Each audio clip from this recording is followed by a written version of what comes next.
안녕하세요. 할인이 오빠입니다. 혹시 제가 한 두 편에 걸쳐서 꼰대 이야기를 하는 바람에 혹시 마음이 상하신 분들이 있으실지 모르겠습니다. 혹 본의 아니게 마음이 상하셨다면 너그럽게 용서해 주시기를 부탁드립니다. 제가 본의 아니게 꼰대질한 것 같아가지고요.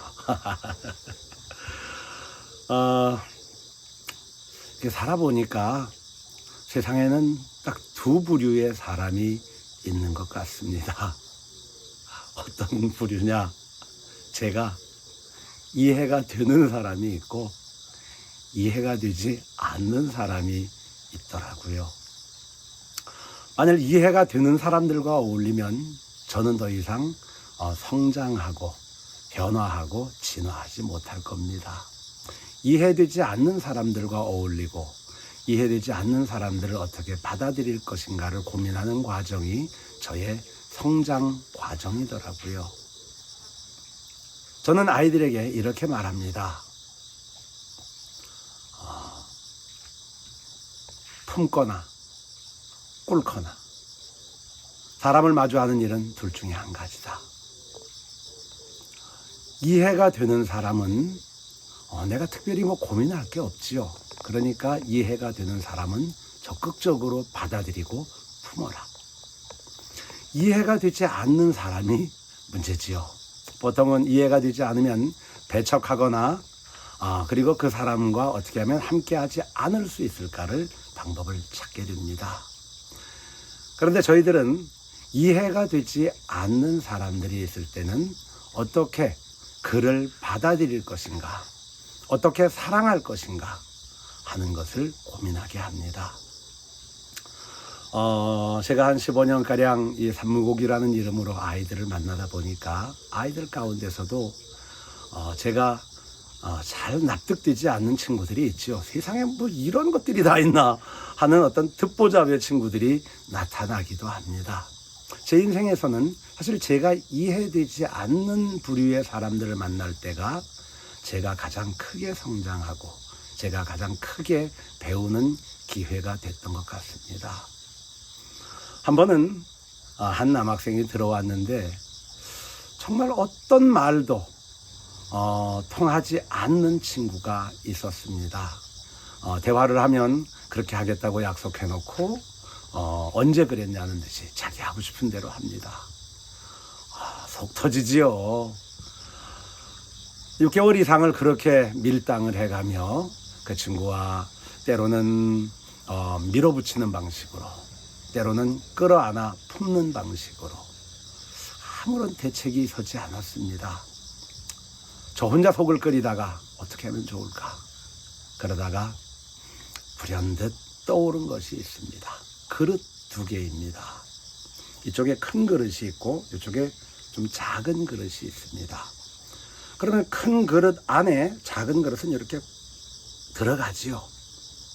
이해가 되는 겁니다. 그러면 담으면 되는 거죠. 품으면 됩니다.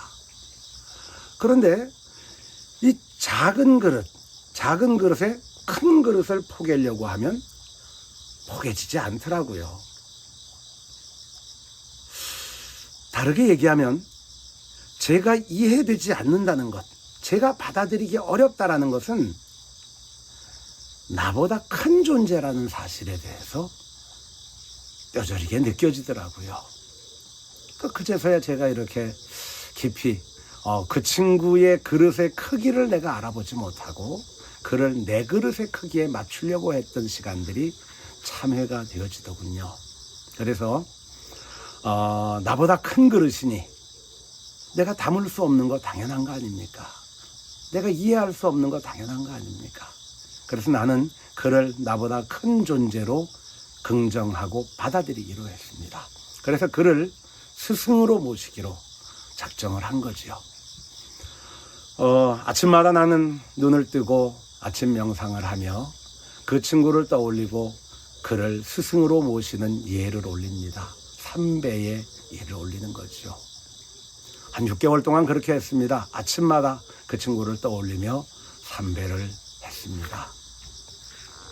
그러던 어느 날 제 마음 안에서 그를 진심으로 받아들일 만한 마음의 각성이 일어나더군요. 그가 하는 얘기, 내 기준으로 이해하려고 하는 것이 아니라 그가 하는 말을 그것 그대로, 있는 그대로 들으려고 하는 저를 발견하게 되더라고요. 제가 조금 커진 거겠죠?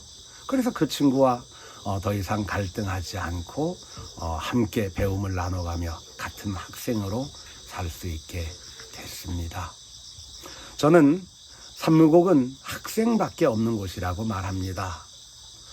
학생이라는 이름의 학생, 교사라는 이름의 학생, 학부모라는 이름의 학생, 서로가 서로를 스승으로 모시고 배우는 사람들만 있는 자리, 그곳을 산무곡이라고 말합니다. 우리는 때로 산행을 할 때는 산을 통해서 배우려고 찾아왔으니 산이 우리의 스승이 아닙니까?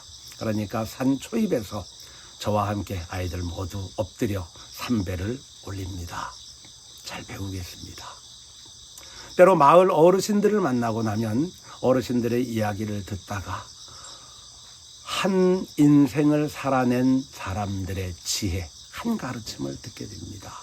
그러면 우리는 주저하지 않고 자리에서 일어나 그 어르신께 삼배의 예를 올립니다.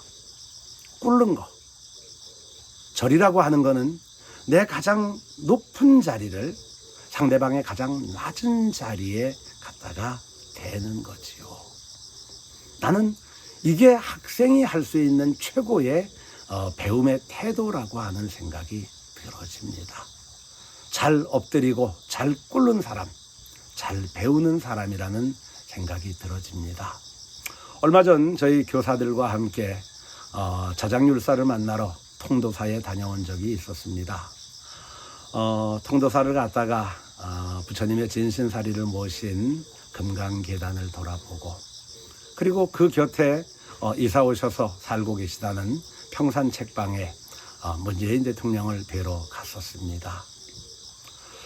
마침 저희가 간 날 마을 주민들과 함께 책방에 나오셔서 책을 소개하기도 하고, 그리고 주민들과 함께 이렇게 어울려서 계시는 그분의 모습을 배웠습니다.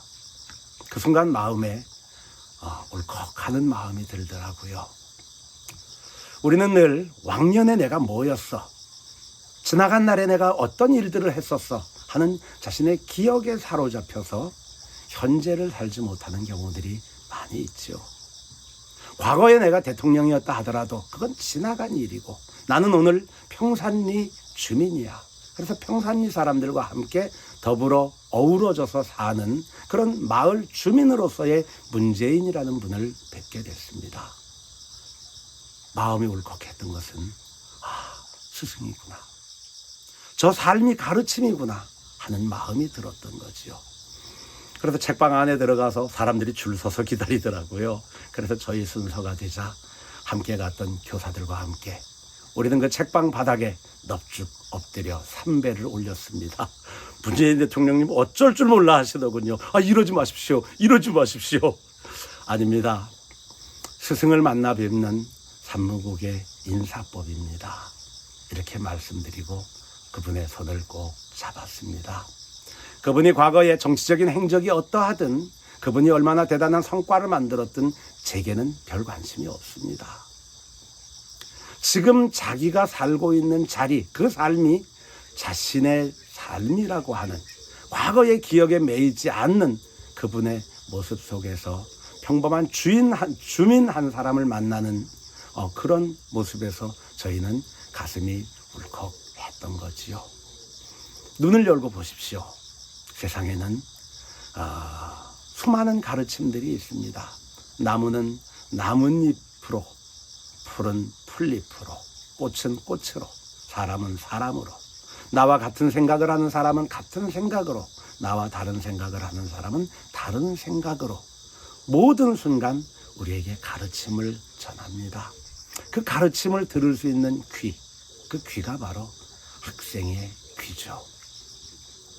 학생이 되는 법, 이것이 바로 나는 꼰대의 길을 탈출하는 법이라고 생각합니다. 학생이 되는 법, 그것만이 나를 행복하게 하고 나를 자유롭게 하는 길이라고 생각이 됩니다.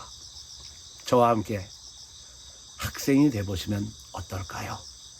저는 저 자신을 산무곡의 1호 학생이라고 말합니다.